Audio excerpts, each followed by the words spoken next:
Hey everybody, this is Steliefty with Closeout, and in today's video I'm going to share with you one of the biggest threats to my own sales team. So this is something I just realized recently that is going really badly in terms of the sales culture that our own team at Closeout has. And then when I step back, I realize that there's a greater trend going on here. This is not just something that's happening in our own team, but something that is happening in many other startup sales teams. And you know what? Just like the famous saying goes, the future is already here, it's just not evenly distributed. When you step back enough and you look at the big picture, you realize that this is something that's going to happen around the world in many sales teams. It's going to make sales teams less successful, less competitive, and less relevant as an effect. And I think we need to counter that trend. So if you know me, you know that I'm a huge believer in friendly strength. I believe that the future of sales and the future salesperson, the most successful salesperson, is going to be not the Wolf of Wall Street, unfriendly and strong, meaning unfriendly, they're out there to kill the competition, kill you, take your money away. They're in a zero-sum game that they're playing, but they're approaching everybody with strength and with dominance. That's why they bully their way to success into your pocket. That was the old model of selling, and I don't believe this is working anymore today, and it's going to be working less and less tomorrow. So the model that I believe in is the model of friendly strength, the opposite of that, which means you still need to be dominant and have strength and have clarity and confidence when you talk to people, but you come from a place of friendliness. You come from a place of creating value. You believe that you are offering solutions and products and services that are going to make your customers more successful, and you only sell when you truly believe that you can make a difference. But once you believe it, once you've truly confirmed that there's a fit, you're not asking the question if they want to buy or not. You're not fucking around. You're not, kind of just tiptoeing around the issue. You are telling the person what to do and when to buy and why. You're taking charge and you're dominant and you're prescribing the solution once you've diagnosed the problem. All right, so I've written about this and I've talked about this before. We'll link up to this in this video. Friendly strength is the future of sales as a person. Now, if we step back and we think about sales teams, the disturbing trend that I've noticed in my own team is that our team and our company, we spend so much time on company culture and creating this incredible environment where people thrive and love to come to work for and co-workers that they love working with, that we've become a very friendly place. And I love that and I need that. And I need that even in the sales team. But in the process, we've not just become a friendly sales team, we've become a friendly and non-competitive sales team. And that is a huge threat. That's a very bad signal and sign, and that has true impact in getting either the best or the worst out of these superstars that we've hired. And that is the problem in many other startup sales teams that I've noticed. In a concern not to create the old model of sales team. Back in the day, the old sales teams, the way they were structured, where they were unfriendly but highly competitive, right? So you were elbows out, you were like battling every single person you were working with, you were hating everybody you were working with probably, but you were highly competitive, and that competitiveness did create performance in many cases. It did make people perform better. It crushed some people. It probably made everybody have a very low quality of life because it was so unfriendly and so, poisonous as an environment. But the competitiveness really drove the best out of the salespeople. Salespeople are highly competitive individuals. It's kind of closely related to sports, right? If you think about the best athletes in the world, they are by nature competitive and they need competition in order to thrive and perform at their best, and similar to sales. So back in the day, unfriendly but highly competitive. Today, we're going the other opposite.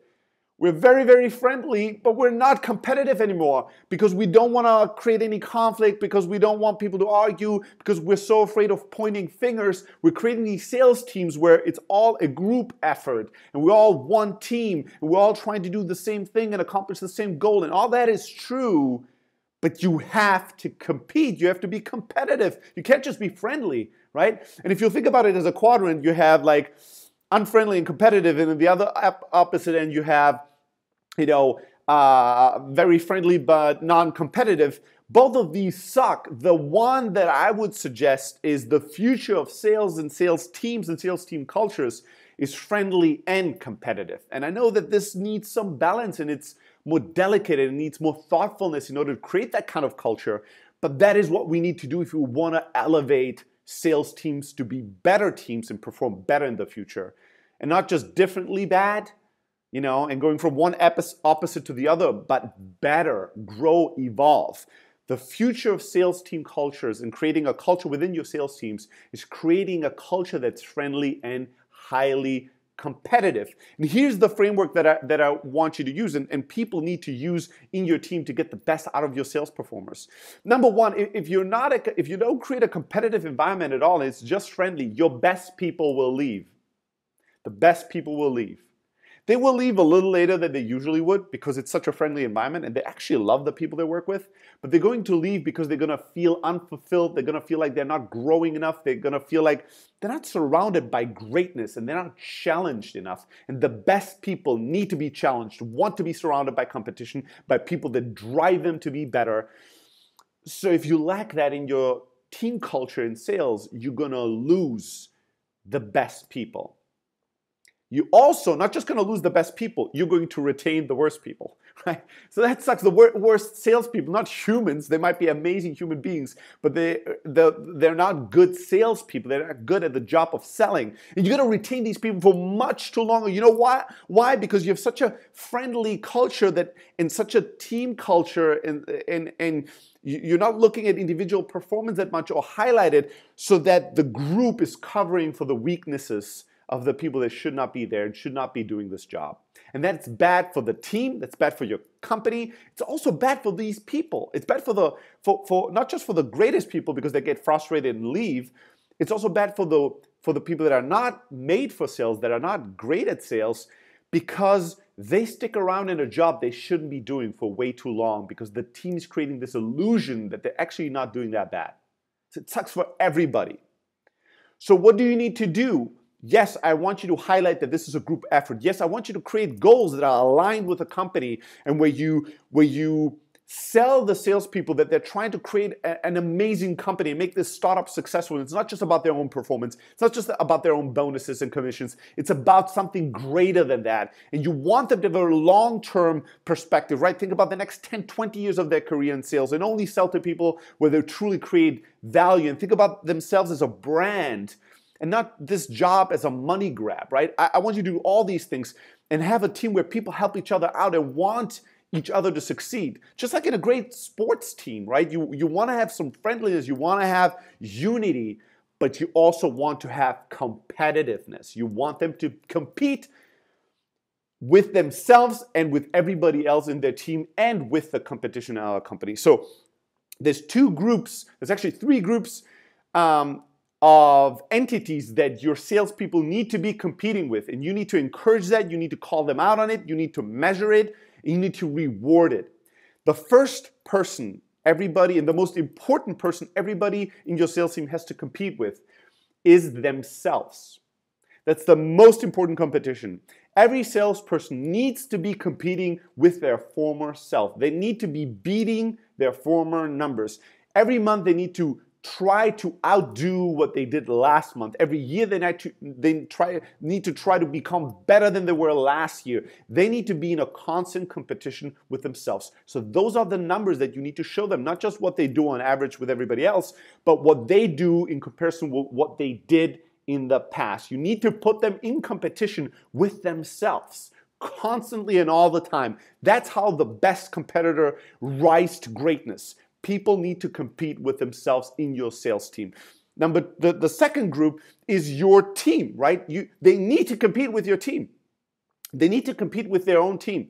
And in the team, there's three groups, right? They can compete with the best performers in the team and the most experienced people on the team. And then they also need to compete with their peers, the person that just joined just like they joined, or the person that has the same ranking in the company or has been around for as many years as them. They need to compete with both of these groups, the best and the direct competition, the person that actually relates most to me. And they need to compete with ferocity and with energy and with passion every month they need to try to beat their own numbers in the former self, and they should be passionately trying to outperform their peers and do better than them. Not for their ego, not to, be on a leaderboard above others so they, I don't know, they can print it out and look at it and feel like there's something special. It's not about that. It's not about catering to your own ego. It's not about making other people feel smaller than yourself. It's a fine balance. I told you, friendly and competitive is tough, right? But you need to strive for that. That's the future. They need to compete with their peers to make themselves and their peers and the company better. It's to create value. It's to make the world a better place. I'm not even fucking kidding you. If you compete with your peers, they're going to be competing with you, and it's going to bring out the best in them. You want them to grow and perform at their best. You don't just want them to be comfortable. If you make this a cushy, comfortable environment, you are making a disservice to your peers and to your teammates, because their growth is going to slow down. The growth of the world is fucking slowing down, right? I'm not overstating this. You need to be competing with yourself, most importantly, and then you need to compete with your peers as well. Your state of mind needs to be, I want to do better than them. I want to do better than my former self. That's the most important thing.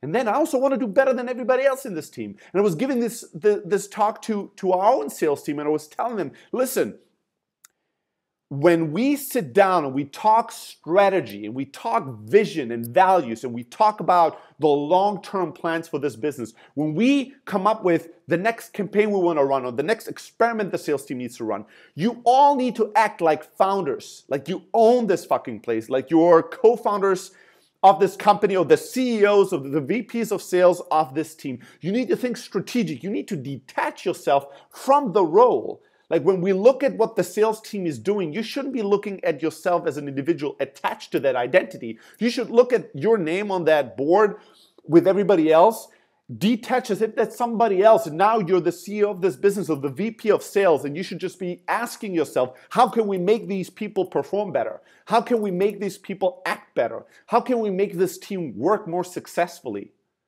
You need to ask yourself and remove yourself, detach yourself from yourself when we talk strategy, when we talk goal setting, when we talk game planning, when we talk, creating tactics to success. You need to be having a long-term vision that this is not just about me. It's about creating this role, creating a team in a way where when we hire people, I can teach them as I grow my own role how to perform at this level. So you need to find ways to detach yourself and think about the greater good. And this is what a lot of startups are successfully actually doing with their salespeople. They give them and infuse them with that entrepreneurial spirit that makes them think about the greater good all the time. If you do that too much, though, you lose the second role you need to step in, which is once that game planning, those strategic meetings, the brainstorming sessions are over and we set a plan of attack, you need to step in again in yourself as a salesperson, as a performer, as a competitor, and you need to compete with yourself and your past performance and compete with everybody else and try to crush them until the next time, maybe it's a monthly meeting when we, again, all step out of our own role, our own ego, and we'll look at the performances we're able to do. And if you've uncovered something that was amazing, you want to teach it to other people. It's not about keeping secrets so you're on the leaderboard all the time. It's about making the whole team and the whole company better every single month. But it's that stepping in and out of roles, stepping into the strategic, founder, entrepreneurial, one day I'm going to be running this place, I'm going to try to make this better for everybody role. That is a role you need to step into when we do planning.